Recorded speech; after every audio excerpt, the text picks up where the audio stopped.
Chaim Chaim.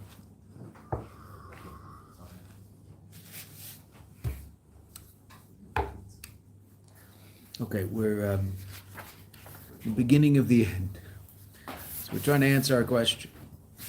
The Friedrich Rebbe, in explaining Rava's statement in the Gemara, Tachlis Chochma Tshuva Ma'asim Tevim, trying to explain the connection between tshuva and intellectual understanding. They don't seem to have anything to do with each other. We started a new one. Did we start a new one? No. No, it's In the middle of the coming up with packets. You ready? And we were learning the Zoya that said, we learned it yesterday, Leis Machshava Tfisa Bach Klal, no thought can comprehend you, and the Rebbe's in the middle of explaining what that means. Aval nitfas iu berusa deliba, but whatever level that Machshava, thought, intellect, can't understand, so the usa deliba can, love of the heart can. So now what's the level that Machshava can't comprehend? So we said that that's talking about Atzmus, the essence of HaKadosh Baruch Hu. Yesterday we talked about 3 different levels of reality. Right? Finite reality, infinite reality, and beyond infinite, which is called Atzmus, the essence of HaKadosh Baruch Hu. I'll pass this down to Menachem, please.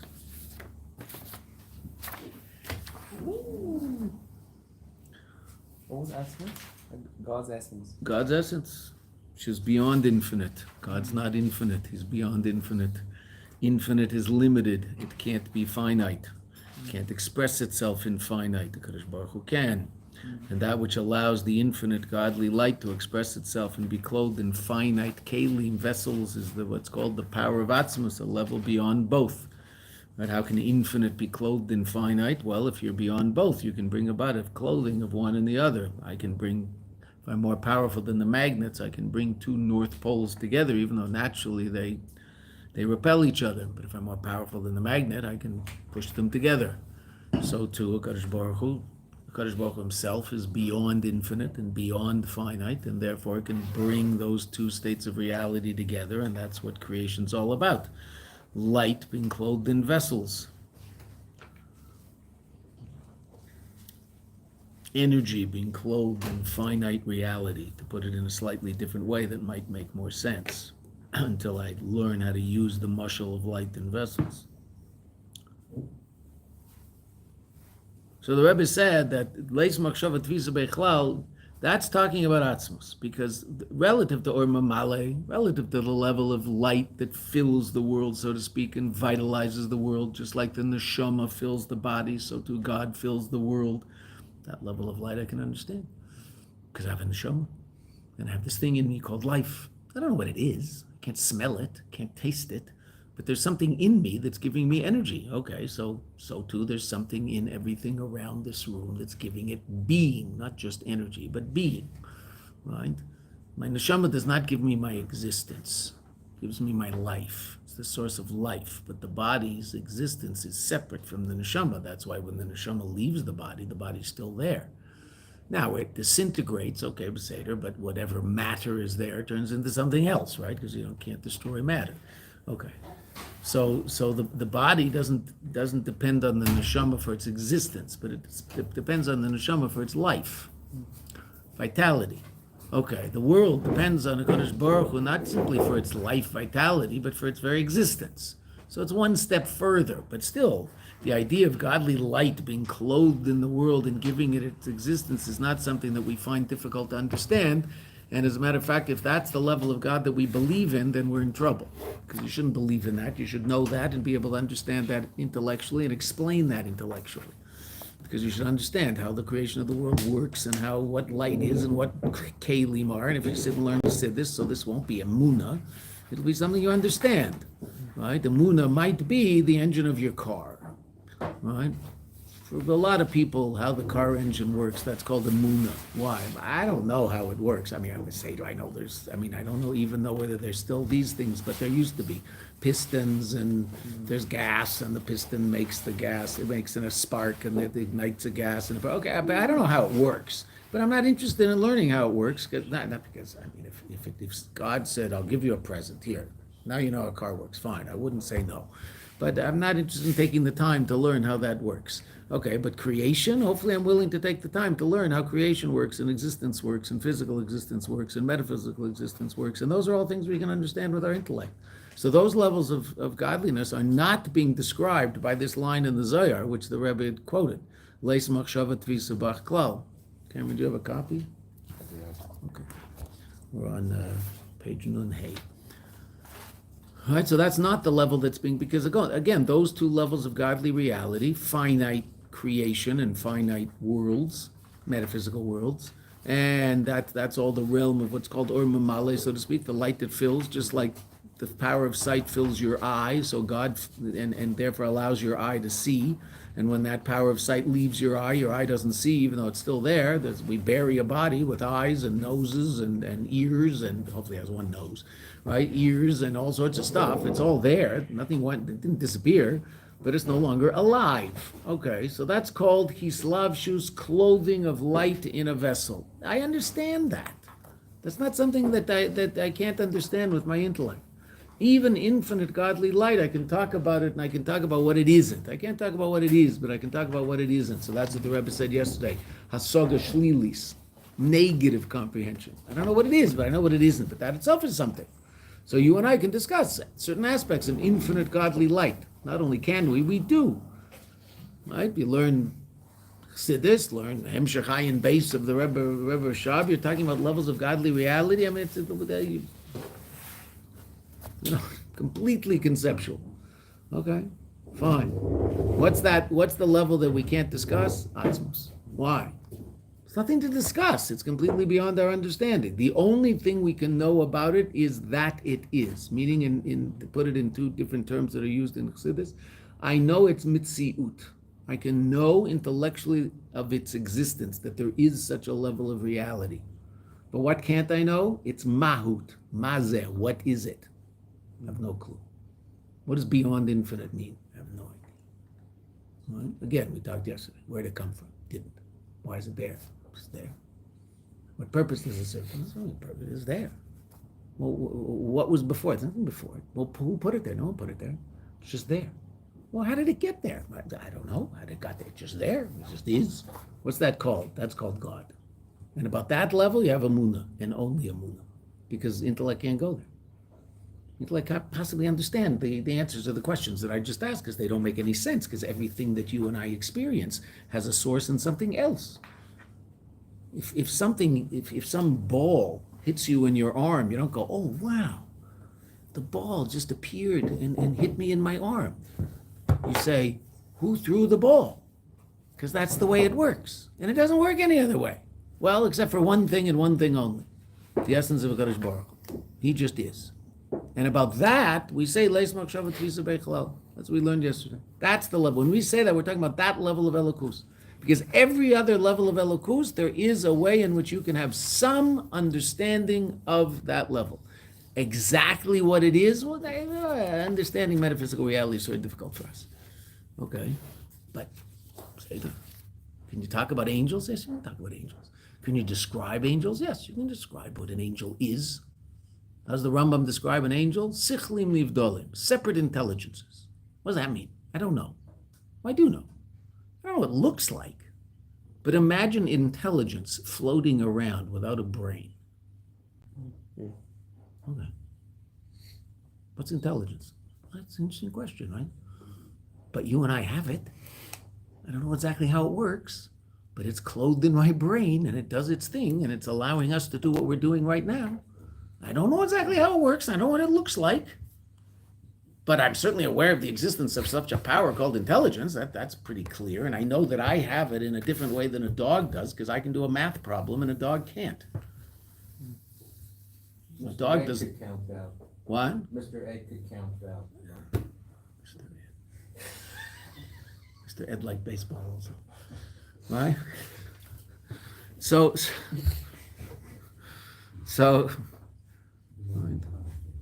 we know what Martians look like also. So There are certain states of reality that we know they exist. We can discuss them at great length. We can study them to the extent that we can study them. And there's people, I assume, who make a living studying human intelligence. I assume there's such people. And they can even make artificial intelligence. But what exactly is intelligence? I don't know. I don't know. I don't know what it looks like, what it smells like, what it doesn't smell. It doesn't look either. Right? That's the closest you and I can get to metaphysical, is a thought. Because we experience it, but it doesn't take up space, which is really interesting, right? I think thoughts are the one thing in our world, also feelings to a certain degree, right? But if I have coffee in this cup, so I can only put in more coffee dependent on how much is in the cup already. So if the cup is full of coffee, I can't put in more coffee. So the more coffee in the cup, the less I can put in. The one thing you can't say about that in our everyday existence is my intellect. The more thoughts I have, the more thoughts I can put in my head. Which is interesting, right? Never fills up. So I understand, it doesn't take up space. Well, okay, evidently it uses little whatever they're called up there in the brain, but basically, no. Okay.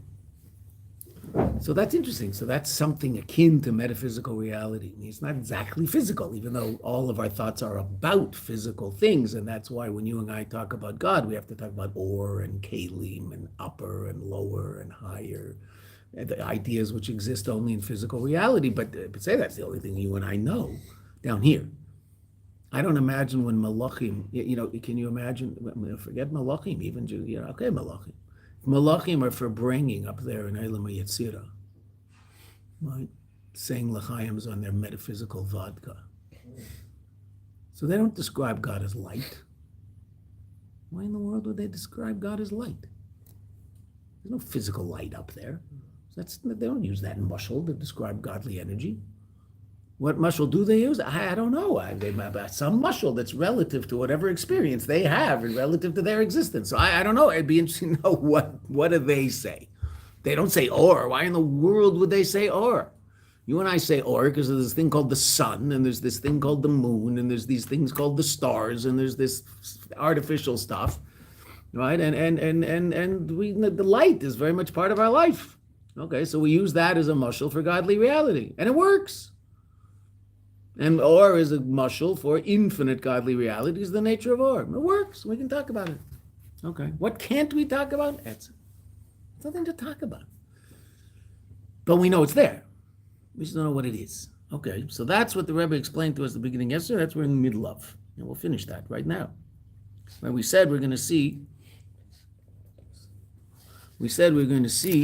the two different understandings of Chokhmah and how they relate to the word machshava.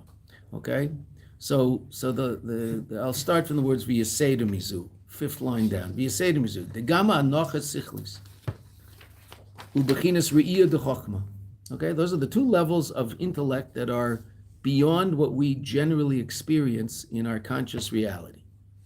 Hanochas sichlis, a hanocha is an axiom, something that's self-understood. Right? It rests, right? Hanocha. Now, some hanachas, in sociological terms, some hanachas could be dangerous, right? If the society comes to a decision about something without thinking about it and just accepts it without ever questioning its validity, so it could be something that might produce a negative result, right? And theoretically, someone could come and challenge that hanocha, and that might be very difficult for the society, and it might cause an uproar. Okay, but then they might end up winning, and they'll change the hanocha. Okay, but there is what we call an axiom. Then bechinas re'iyah de chokhmah, it's an even higher level that a person comes to an understanding of something that is so clear that it's as if they see it. Right. Which is obviously more powerful. Chokhmah, generally intellect, if you think about it, ideas that we hear, so we relate to them on the level of what you and I would call shmiya, hearing it. I either hear it because someone explained it or I read it, but it's coming to me through words. It's not coming to me through some visual experience. Okay, say I have to see the words, but I'm hearing an idea, either by reading it or actually hearing it. And even if I'm watching the guy speak on television or on, there's no television anymore, this thing. I'm watching some guy give a podcast on some very, very fascinating discussion. Okay, so I'm seeing him, but I'm hearing. That's what I'm doing. What I see is not really so important relative to what I'm learning. I could close my eyes and listen to the podcast. That's not a problem. Okay, so that's called shmiya, and that's generally how intellect works. There's a higher level of intellect called re'iyah. It's as if you see the idea. You didn't just hear it, you actually see it. It's so absolutely clear to you. And that's a level of intellect that most of us don't experience in our everyday lives. Even those two levels of intellect, that's what the Rebbe is about to say, which we talked about yesterday at the end of class. Even those two levels, do not comprehend, do not grasp God's essence. Even these two aspects of our intellectual reality that are very, very powerful and beyond what we usually experience. Still, those two aspects of intellect are intellect. So, al yedei shetofis be'eze geder ve'eze toyar. It's al yedei, by virtue of shetofis, that he grasps some defined and delineated reality. Well, Atzmus is beyond definition and beyond any delineation. It's beyond infinite. That's the best we can say about it. Right? So I can't even describe it as infinite. Because God's not infinite. Because infinite's limited, and God isn't. And again, we've said it before, but we have to keep saying it until it's so clear to us. When philosophers ask how an infinite God can create a finite world, they're asking a stupid question. God's not infinite. Chassidus doesn't talk about that. Chassidus talks about how does infinite light clothe itself in a finite vessel. Oh, that's a real question. Chassidus spends a great deal of time explaining that, how that works, and what reality you experience as a result of that, depending on where you are. Right? Angels experience reality one way, you and I will experience reality another way. The whole idea of any particular description or any particular delineated reality, well, that's not relevant to Atzmus, that's not relevant to God himself. And this is what it means, leis machshava. Why does it say leis machshava and not leis seichel? Why does it say thought as opposed to intellect? Oh, because machshava hints at these two different levels of intellect that are beyond our normal conscious experience. V'zeu leis machshava tfisa bach klal.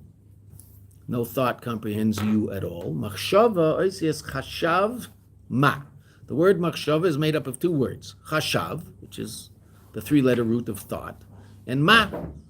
Ma is the source of chokhmah, right? Chokhmah is koach ma, the ability. What is unique about human intellect? Ma. Two things. Ma relates to a level of complete and total bittul, which means mani, who am I, what am I? In other words, what's true chokhmah? Absolutely, completely, and totally objective. There's no me involved. There's no subjective input into that objective understanding. That's the most powerful expression of intellect. So the source of intellect is chokhmah, which is a place of bittul. There's no me there. Right? Because as soon as I put me in there, then I might cloud the intellect with my own subjective inyonim, and so I'll come to improper results. The scientist who wants a particular conclusion in his experiment and fiddles around with the experiment until he gets that conclusion, well, we don't call that science. Right? I mean, the New York Times does, but we don't. Right? It's not called science. Science is when the scientist is completely objective and he has an idea and he tries it out in the laboratory, and if it works, he calls home and says, guess what, it works, we're going to be rich. And if it doesn't work, he says, oh, well, that's too bad, let's try again. And he fiddles around with it and changes it because it didn't work. And he's true to that. It didn't work. Okay, what are we going to do? Chabad? But it has nothing to do with him. 2 + 2 is 4. You like it, you don't like it, you can relate to it, you can't relate to it, you feel good about it, you don't feel good about it, who cares? 2 + 2 is 4, that's just the way it is. It has nothing to do with you. That's objective reality. That's intellect, and that's ma. Now, that's also interesting enough. Ma also means what? Meaning the ability of you, and this is something unique to humans. Well, angels can also do it, but down here it's unique to humans. Mazeh, what is this? You and I can ask that question. Now, a dog probably asks it by sniffing it before he decides whether or not to eat it or not. That's a slightly less sophisticated process than you and I trying to figure out in a laboratory exactly what it is. Right? What was the other part? Chashav, the word to think. Lachshov, chashav. Chashav, ma. Right? Which is which, I don't know. I apologize. Oh, the Rebbe, the Rebbe says. Right? Chashav, so I shouldn't say I don't know. I don't know why. This is this and this is this. I've never had that explained to me. That doesn't mean there isn't a clear explanation out there. I'm just not privy to it, so I apologize. You're learning with an ignoramus, so that's the way it goes. Chashav hi anochas sichlis dechochma. Chashav is the level of anochas sichlis dechochma, the axiom. Uma hi bechinas re'iyah dechochma. And ma is the quality of the sight of wisdom. In other words, you actually see it. Va'afal pk, nevertheless, leis machshava tfisa beichlal. No thought can comprehend him at all. Shagam al yedei, also through the agency of bechinos na'alais elu, these lofty levels of intellectual reality. Efshar liyers, it's impossible for there to be a tfisa batzmusa. Okay, end of part 1 of our explanation of that statement of the Zohar. What is leis machshava tfisa b'chlal? Absolutely no level of machshava, no level of thought, even the highest levels of thought, which are, for all intents and purposes, superconscious, beyond that level of intellect that you and I usually experience, even those levels cannot comprehend atzmus. Atzmus does not fit into intellect. Neto, it's too big. It's not a matter of how big the intellect is. No, as we talked about yesterday, right? There's certain things that don't fit into intellect. Can't explain the color orange to a person who never saw. It's not an idea. It's a visual experience. Okay, so it doesn't fit into intellect. It does if you've seen. You can discuss it. But if you've never seen it, okay. Someone who's never experienced love probably doesn't believe in it. Can't prove love in a laboratory. Why? It's not an idea. It's an emotion. Can you prove that what you and I have agreed is called love, we've talked about this earlier, produces certain physiological reactions in a person? Someone they love walks in the room, so you can measure them and hook them up, and the machine will show you that someone they love walked in the room. Yes. Can you prove that that's called love? No. You and I know it is. Why? Because someone probably showed us some once in our life, and so we know what it is. And we've been able thereby to show it to someone else and experience it and feel it. Okay. You just want to squish them. Right? You just don't know what to do with yourself. You just want to squish them, but you can't. Right? What are the 3 things you do to people you love? You kiss, you hug, and you quish. Quish. That's what you do. That's what you do. You have to quish carefully because you don't want to hurt them. When they quish you, it's not a problem. They're not going to hurt you. Little tiny hands.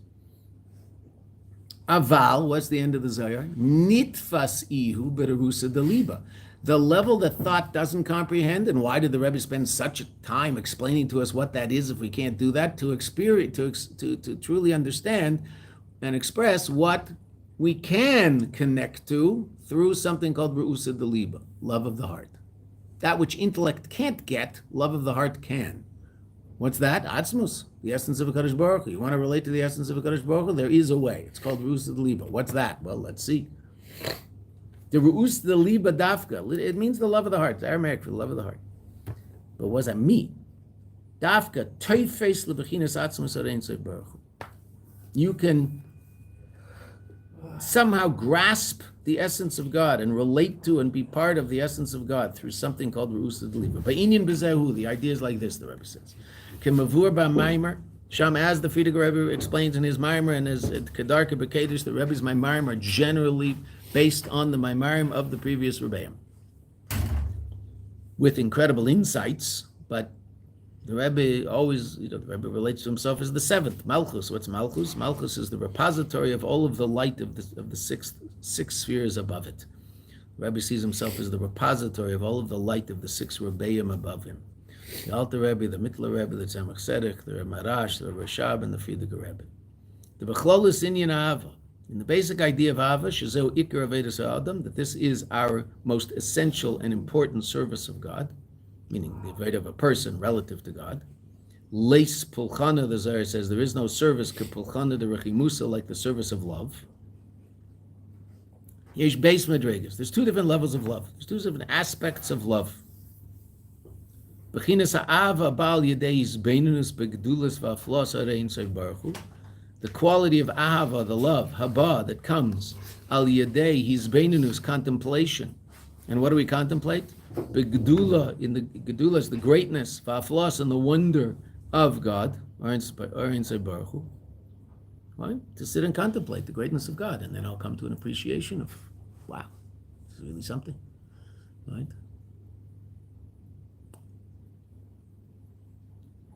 God's even bigger than the Rambam.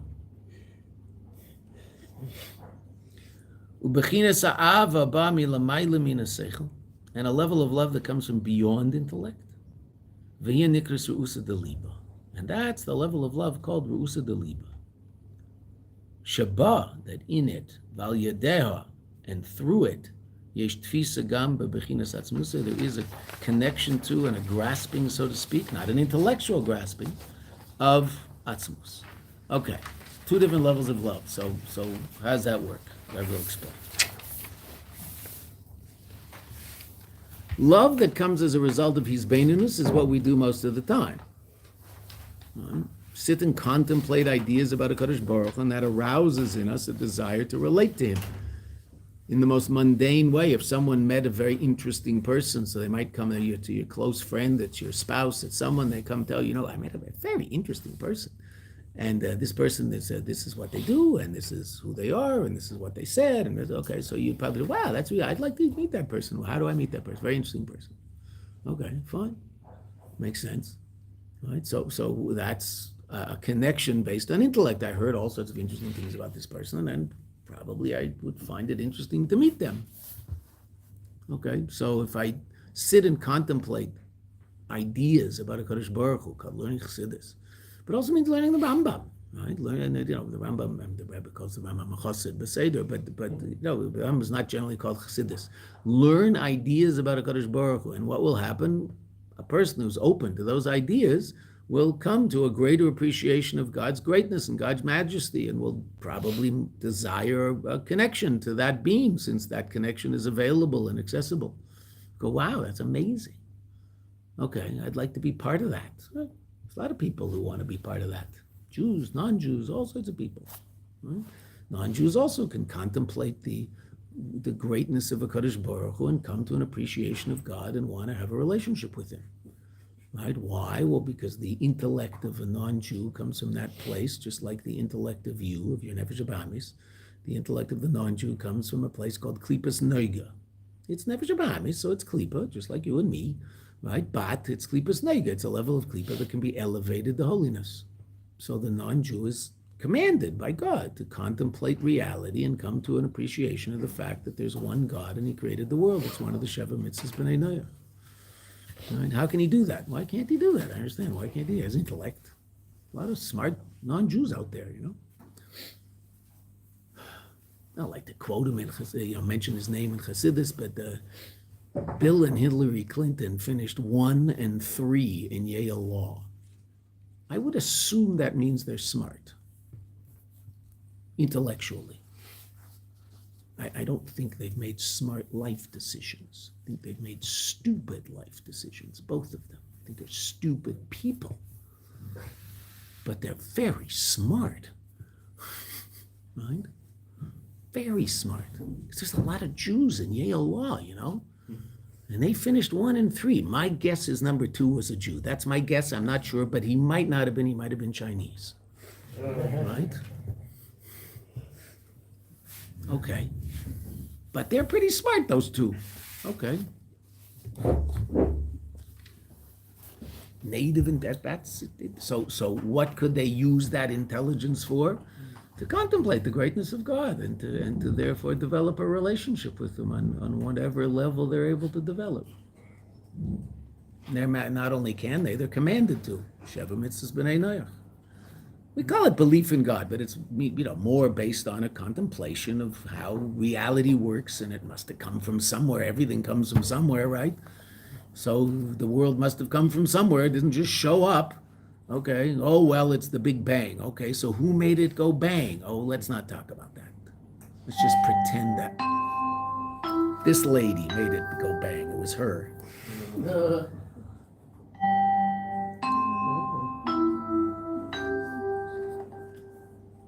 זוהי הודעה מוקלטת. מערכת גילוי אש הופעלה. יש להישמע להוראות קצין הכבאות. תודה.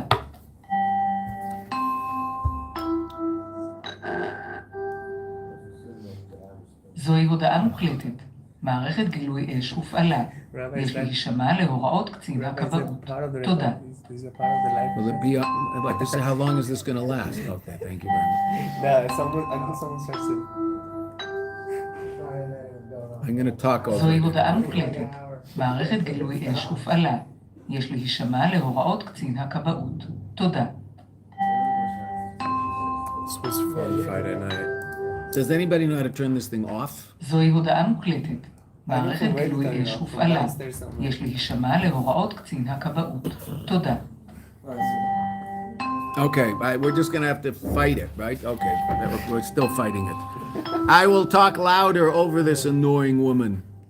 זוהי הודעה מוקלטת. מערכת גילוי אש Probably not an הופעלה. annoying woman, יש but להישמע להוראות קצין הכבאות. תודה. I'm glad it's not my job to make this thing. Ukemei al derech mashal, we're going to talk about the second level of love, Ru'usa de זוהי Liba. הודעה מוקלטת. מערכת Al derech גילוי mashal אש הופעלה. iskashus haben יש im להישמע ha'av, להוראות a קצין son with הכבאות. his father. תודה. She'ena al pitam v'das klal, that is not based on intellect at all. A child does not love his father because he's come to the intellectual conclusion that his father is worthy of his love. A child loves his father because of an essential connection to the father. They share the same DNA. It goes with his mother. Can you hear me back there? זוהי הודעה מוקלטת. מערכת גילוי אש הופעלה. יש להישמע You להוראות know, קצין there are הכבאות. about 700 people that work in this institution that have nothing to do with the Torah being learned here. You ever notice there's so many of those people walking around? Where are they? זוהי הודעה מוקלטת. Why won't one of them take מערכת care of גילוי this אש thing? הופעלה. I mean, יש see if להישמע you can להוראות blow it קצין up. הכבאות. I mean, you תודה. can't learn like this.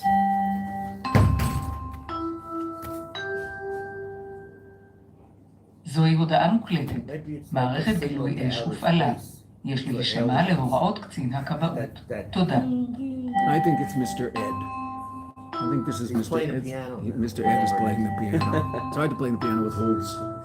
If Well, you could talk on it. You if could they're dial very- the זוהי telephone. הודעה Oh, yeah, I מוקלטת. didn't know that. מערכת גילוי אש הופעלה.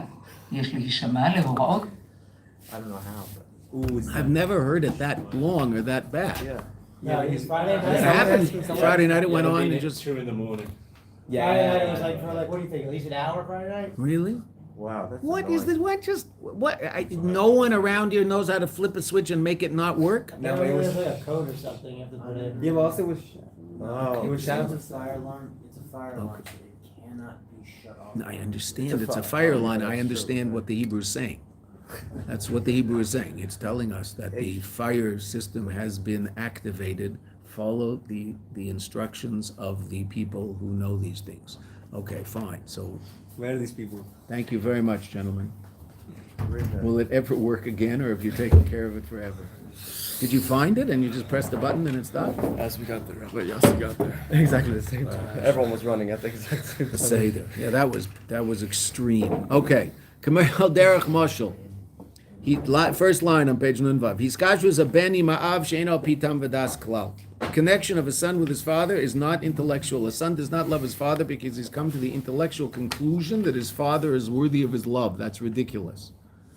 Right? Obviously not. The son loves the father because the son has some sort of essential connection to the father. Now, it is true that obviously there's intellect involved in that relationship. And that's why as a child grows older, they appreciate their parents more than they did when they were 15. Right? 15-year-olds tend to not all of them, but they tend to be rather difficult roommates for parents, right?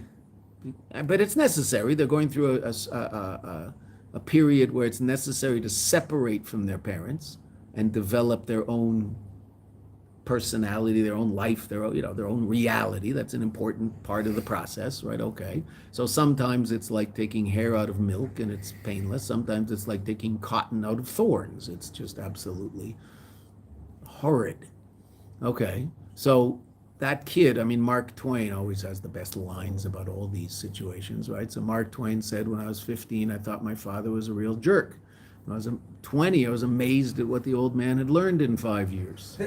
Right? Okay. In other words, what? The 20-year-old will develop a more sophisticated appreciation of his parents. That's true. But the 15-year-old, why does he find them so abhorrent? Right? And if the father says, good morning, no, it isn't. Right? Gee, it looks sort of rainy out there. No, it looks sunny to me. Right? Everything you say, the kid has to say the opposite, right? Why? Dafka, because of this unbelievably powerful connection he has to his father, and he can't, but he has to pull away. So he's pulling away in a very silly and immature way. But okay, but it's Dafka because of the incredible power of the relationship that he finds it necessary to assert his own independence.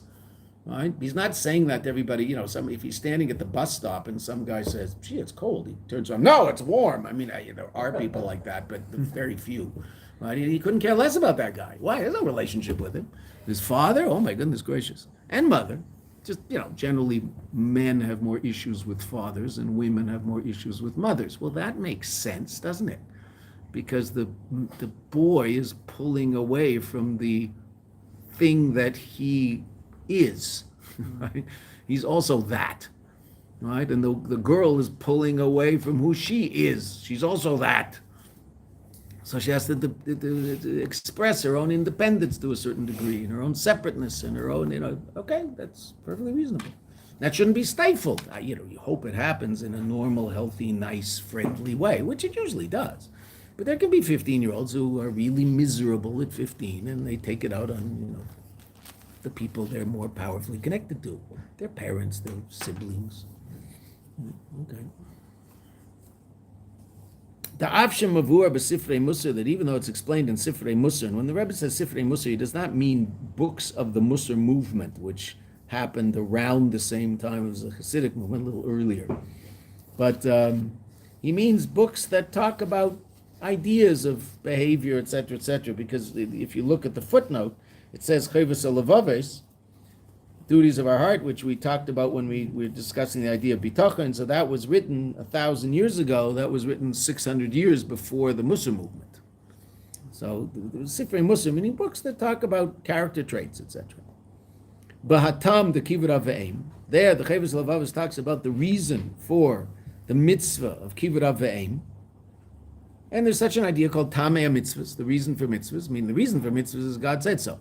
Okay, Beseder, but mitzvahs also, there are many mitzvahs that you can explain rationally. Now, you're not sure that that's, you're sure of one thing, that our understanding of what the reason is not necessarily God's understanding as to what the reason is.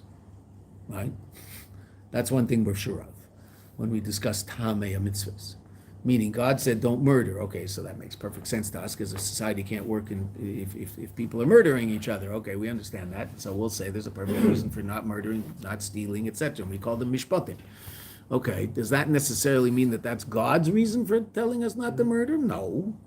I don't know what his reason is, because his reason is coming from a place called infinite intellect, and I don't have that. I only have finite intellect. So at least, but you and I can involve ourselves in Tamei mitzvahs, and there's books written on Tamei mitzvahs, the reasons for mitzvahs, which helps us understand it and appreciate it more, etc., etc. So what does the Chayvus Levavis write about Tamei mitzvahs? Right? What's Kivud Aveim all about? So it says that a person should come to an appreciation, mishum shehu machila umashkeo, because he fed him and gave him to drink and took care of him. Right? A parent takes care of a child, so the child should have a certain appreciation of that, and so they are obligated to treat the parent with a certain amount of respect. What does kivud aveim mean? How is it expressed in halacha? There's two halachas. There's what's called honoring your parents and fearing your parents. Fearing your parents means you don't contradict them. Your father says that Biden is the most intellectually astute president in the history of the United States, and the man's energy level is beyond anything I've ever experienced. You go, oh, interesting. You don't disagree. Why not? Because he's your father. Can you disagree in your head? Yes, of course you can. Do you show that disagreement? No. It's a mitzvah d'oraisa not to. All right? Okay. He said something that really, you disagree with completely. That doesn't mean you dislike the man he was talking about. That's not true.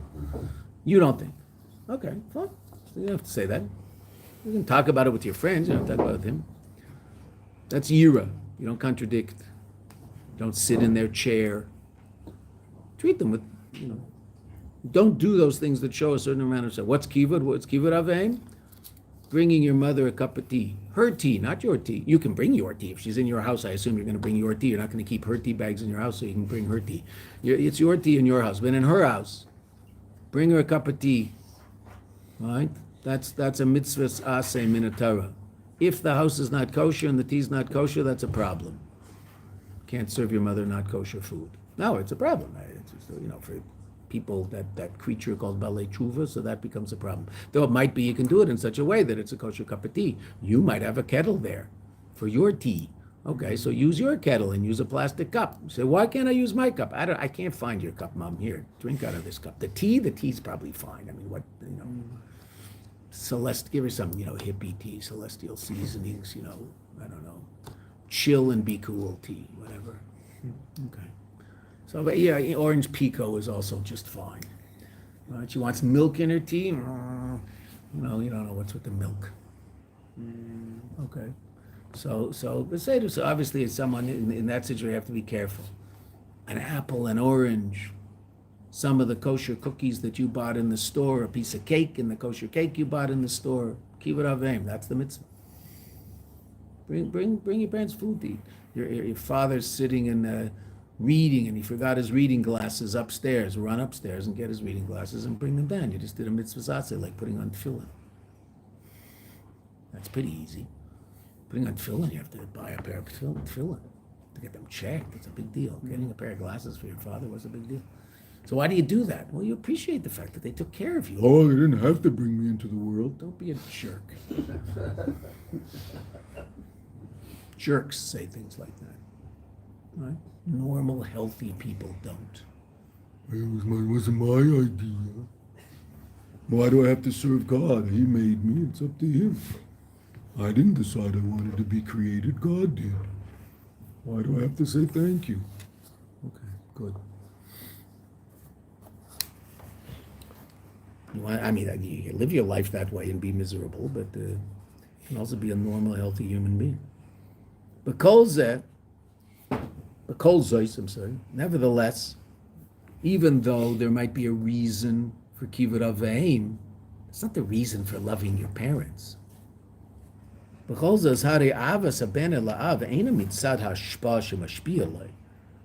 love of the son for the father is not because of those things that the father gives the child, but because he's one essence with him. They share the same DNA.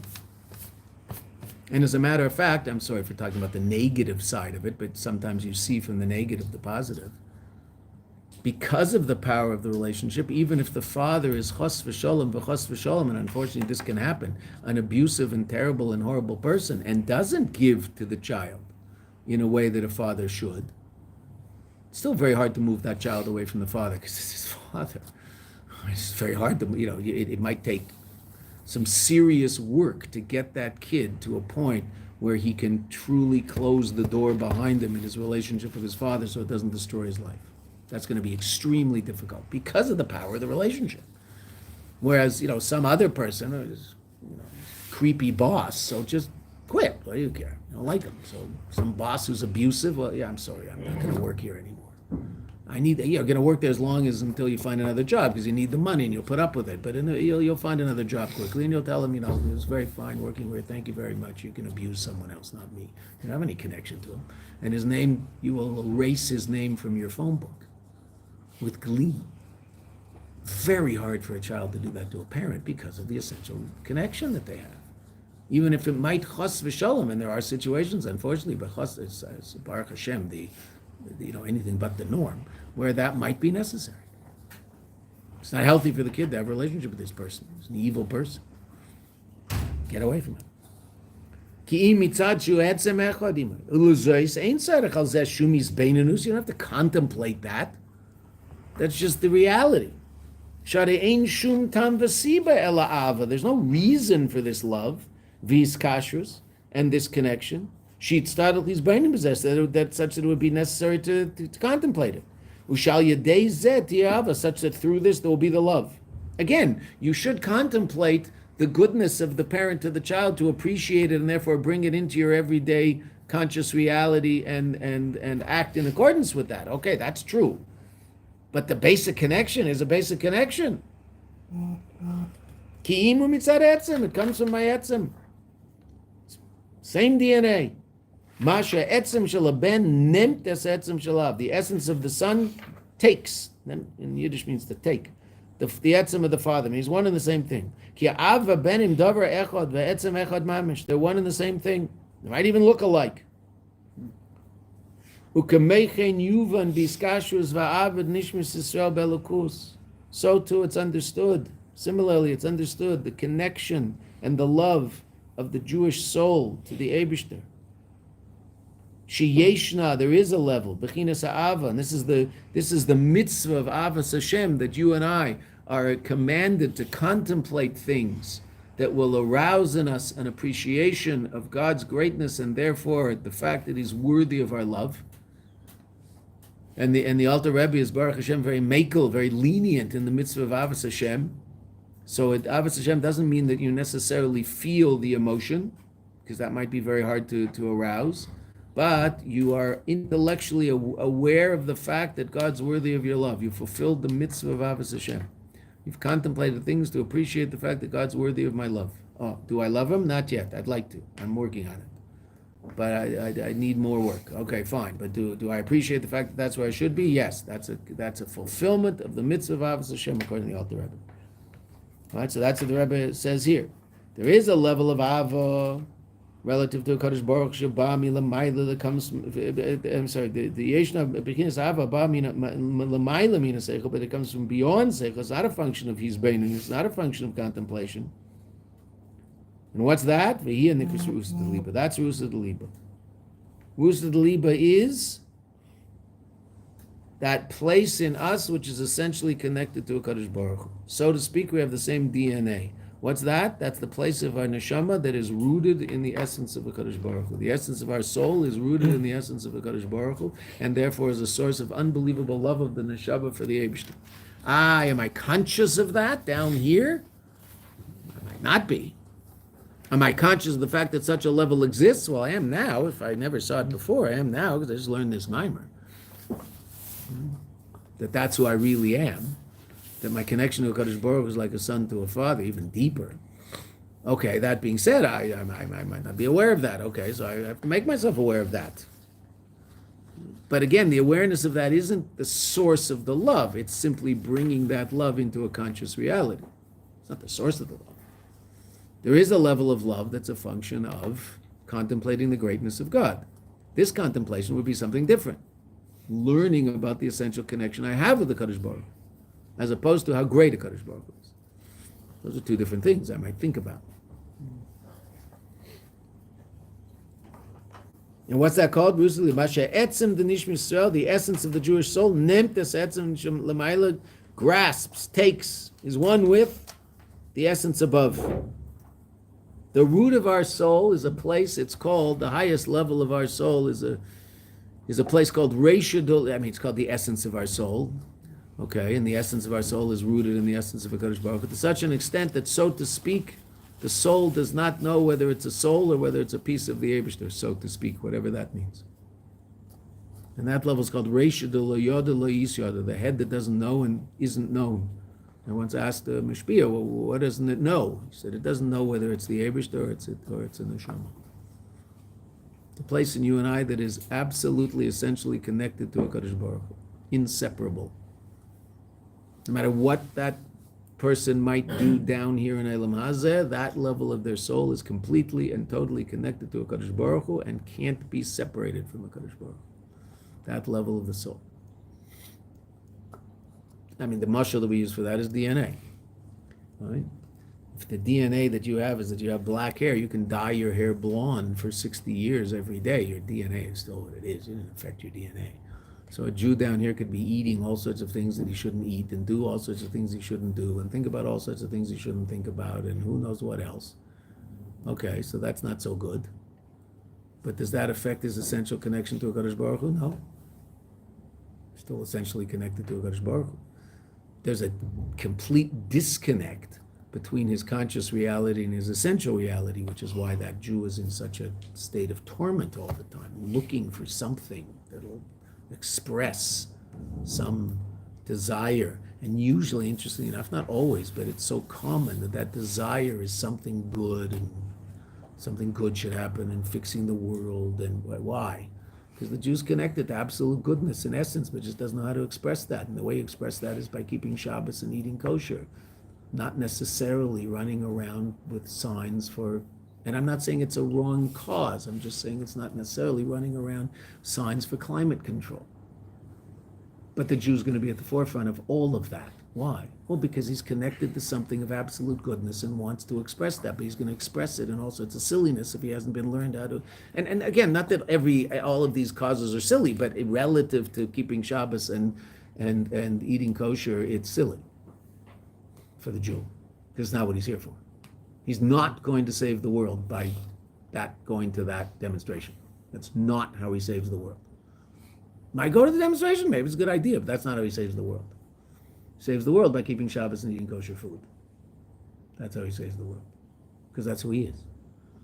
That's an expression of his essence, and that's how you bring that essence down here and reveal it down here. But he's so connected, and if he doesn't, now it's not his fault he's not doing that because no one taught him about it, right? At some point, someone in his family decided to steal Judaism from the next generation and not give it to them. They stole it from them. Are they bad people? They're not bad people. They probably had a good reason to do that. But that's what they did. They just stole it from them. And so they don't have it. It's not their fault. So they didn't have it to give to their kids. Okay. So some people are lucky enough to find it again. It's usually, it's funny because the kids who find it again feel like second-class citizens. Right? Second-class citizens, I understand. For the last 3,300 years, your family has been connected to Torah and mitzvahs. It took 2 generations off. So all of a sudden you're a second-class citizen because your family took 2 generations off in 100 generations, 200 generations, right? There were 2 generations where they lost the plot, and you were lucky enough to find it again. And guess what? The next generation and the generation after that, your family, it's going to be you, because you're the only one who's going to have kids. The family I live in, my mother, may she be well, 101 years old. Yesterday, a friend of mine a person I know from the neighborhood. So I saw a thing up that his mother had passed away. So I saw him on the street on Erev Shabbos. He was dressed in his Shabbos finest. I didn't know to say, he's a Ger Chassid, so he looked, they look good in their Shabbos finest, the Ger Chassidim. So I say to you, Hamakam, you're all dressed up for Shabbos. He says, it's not Shabbos, you can say. So I said, that which we say to mourners. And he said, look, she had a good run. His mother was 103. I said to him, my mother's still with it at 101. He said, mine just left at 103. That's a pretty good run. So he said, obviously I miss her, but you can't complain about 103. That's pretty good. He's got to be 75. So, okay. Where was I? Thinking about Yerit and his mother. The Rosh, the part of the soul. No, you're saying that your family, Okay, my family, thank you. So my family, my mother's 101, okay? Very Jewish. We had a very Jewish home. Wasn't a religious home, a very Jewish home. Kiddush every Friday night, right? If we were dating a non-Jewish girl, no one knew about it, right? Okay? Because it would be your life. Fine. Yom Kippur, Rosh Hashanah, fasted on Yom Kippur, went to shul on Rosh Hashanah, fairly typical North American Jewish family in those days. Okay. My parents, almost all of their friends were Jewish. Almost all of them. Very, very, very few of their friends have Jewish grandchildren. Right? My mother, between grandchildren and great-grandchildren, has well over 70. Most of them are Lubavitchers. Who took over the family? What's the family now? A bunch of Lubavitchers. That's the family. For a couple of generations in there, it was a little dicey. No. I didn't even know this until we sat shiva for our father. But my father's father, as a kid, went with his father to a shul in there. Obviously, he was from in Russia. To a shul in just outside of Petersburg. There was a shul of Hasidim of the Rebbe Marash. The Chassid of the Rebbe Marash, the great grandfather. Okay, so everything came home to roost. There was a little break in the middle. There was a hiccup in the middle. Right? Hey, it's a hiccup that affects people, right? But it's a hiccup. And what's a really? There's this essential connection. So every now and then, though, there might be a hiccup, but that doesn't affect the essential connection. And hopefully, the hiccup doesn't produce a reality that it ends up that the family disappears off the face of the Jewish earth, because there's no more Jews there, because they just intermarried, and that's the end of that. The girls still had Jews, but okay, after a while, no one will know. Let's finish with reading one more line of the Rebbe, and we'll finish the Maimer tomorrow. V'zeu, and this is what it means, Tachlis Chochma Tshuva Maisim Tevim.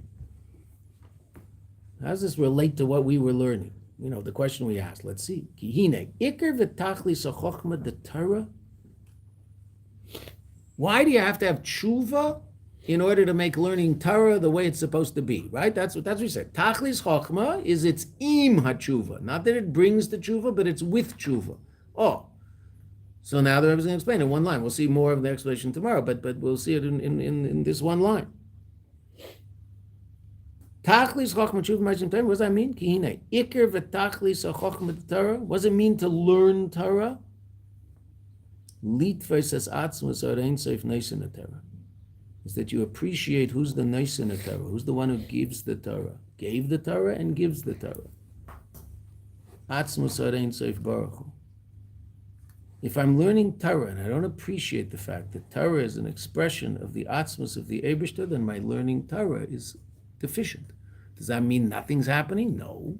Something good is happening. But what's the ultimate expression of learning Torah? Appreciating the fact, and we'll see this more tomorrow, but I'll just throw it out now and then we'll stop. Appreciating the fact that when you're sitting and learning a page of Torah, whether it's a Maimer Chassidus, whether it's a piece of Gemara, it's a Mishnah, it's a Din in Shulchan Aruch, it's a Rashi on Chumash. When you're sitting and learning Torah, what are you reading? You're reading a letter from your tati. Your father wrote you a letter. You're reading his letter to you, personally. And then you're learning Torah is what it's supposed to be. That's Tachlis Chochma. Then you're using your intellect for its true purpose. Is to use the intellect to learn Torah and appreciate the fact that the Torah is the Eibishter connecting to you, as opposed to some interesting intellectual information that I might have to master, so to speak. That's what Torah is, and that's Tachlis Chochma. And if I don't have that appreciation first, so then that the learning is wonderful, but it's not the same. It's not the same. And if I have a letter from today, unfortunately, people don't appreciate letters or things like that because we're in constant contact because of the social media and the WhatsApp and all that stuff. Okay, which is good. My grandchildren know what I look like because of WhatsApp. Okay, Baruch Hashem. But I do remember I was working in a SEM, and this was before the days of smartphones. But there was in the days of faxes. So I used to teach the girls in the afternoon, and I was also part of the Hanhola of the place. So I'd be in the office. And the faxes would come at 2:30, right? 7:30 in the morning, New York time. Faxes would come off the machine. Parents would get up, write their kid a note. They knew it was 2:30 here, and the notes would come, and I'd give the girls their faxes from their parents. So it was all, I learned very quickly to give them after class as opposed to before class. Right? Okay. And what did they do with that fax? So as soon as you gave it to them, they read it, they put it away, they took it out, they read it again. Right? They put it in their purse. 2 hours later, they take it out, read it again. Right? Why? It's a letter from home. What's the Torah? It's a letter from home. It's very exciting. It's a letter from home. Now it's a letter from home that's really more than a fax. It's like social media. Well, it's always there. But don't get when you get a WhatsApp from the family group, you look at it. It's great WhatsApp. Got a picture yesterday of 2 grandchildren. I've showed it to about 400 people. I'm bored. I was showing it around on the bus. Yeah, look at my grandchildren. No, I wasn't. But, I showed it to a class of 35 girls last night. Right. Okay. Why? They're cute. Right? They're yours. Fine. You're connected to them. It's your daughter's DNA in them. Your youngest daughter's DNA. That's even more special. Right? Okay. So that's what we are to the Eibishter, and that's what the Eibishter is to us, and that's what the Torah is. The Torah is the Eibishter's letter to us, and so if we don't appreciate that when we're learning Torah, then our learning Torah is not complete. It doesn't mean it's a waste of time. It's not a waste of time at all, but it's not Tachlis HaChacham. It's not the ultimate expression of what learning Torah should be. Learning Torah should be we're appreciating the fact that we're reading a letter from home. Our Tati is writing us, telling us how much he loves us and what's going on in his world, such that it will make it what's going on in our world. Okay, that's Torah. It's a pretty amazing way of looking at Torah. Okay, but that's what it is. And that's Re'usa de Liba. And when you learn Torah with that appreciation, what are you chapping? What are you grasping? Every word that you're learning. Atzmus, the essence of HaKadosh Baruch Hu. Not his revelation, him himself. Because the Torah is him himself. The Torah and God are one. Okay. We'll finish the Maimer tomorrow. Thank you. So Rabbi, you said Thank this place, there's this place in the soul which is confused if it's part of Hashem or if it's part of the soul. What's it called? The head that knows, the head that doesn't know and isn't known. See you in 2 weeks. Have a really safe trip. I will. Are you going? I'm going to Sweden. Coming back. He's coming back with a hockey puck. You want a hockey puck? No, I come from Canada. I need a Swedish hockey puck. Have fun. Cousins there. I'll see you soon, yeah? Wow. And when do you leave? That's not. In the sukkah? No, this is in the shoe. Okay. No, it seemed like that was. I know. Rabbi, what's that say in Hebrew? Reisha, it's not in Hebrew, it's in Aramaic. Reisha. Yeah, I'll write it down. Ammonia, there's the man. Wow.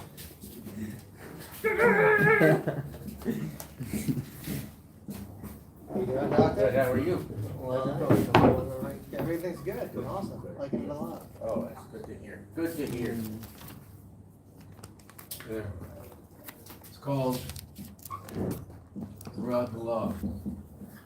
Now, when Rabbi Kazan sees this, he'll go, what is he teaching them? It's all right. Erase it before Mishnah. Rabbi, just to get clarification, are you saying a lot of the restlessness that you see within Jews and wanting to do good and trying to figure out where to apply that comes from not keeping Shabbos and No, it doesn't come from not keeping Shabbos. It comes from their nefesh, their neshama, and this incredibly powerful relationship they have with absolute good. So since they're not expressing it one way, they want to express it another.